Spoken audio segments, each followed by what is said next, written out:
Are they doing what we heard at DatCon, where shippers were looking to lock in that capacity on the higher volume lanes and make more strategic spot buys on the lower volume lanes? Is that something they do to, try and minimize their exposure on the spot market for when it turns?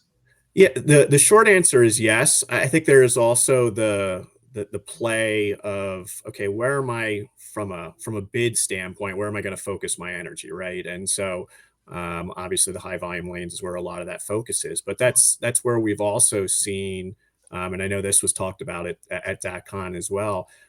We've also seen the strategy around getting plugged into, API brokers, and having that be still a part of the proverbial routing guide, especially on the lower volume lanes. And so haven't seen that change dramatically, the percentage of brokerage that's being used.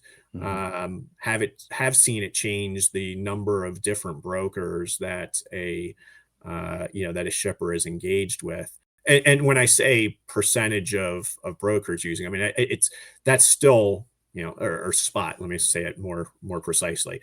Spot is still a higher percentage now than if we went back and looked, 5, 6 years ago, right? I mean, and Yeah.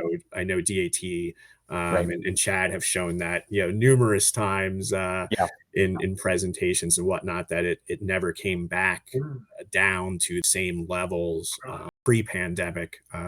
It's obviously lower than than when we were in the Right. in the crunch then, but it hasn't come down, and that goes to, I think, everyone understanding that you have to have, one, your finger on the market, your finger on the pulse of the market, and then two, the fact that there are just going to be lanes, loads, etc., that are more appropriate to be covered by the spot market than they are, under contract. And shippers are more, I think, more accepting of that now than they were Yeah. pre-pandemic. So Yeah.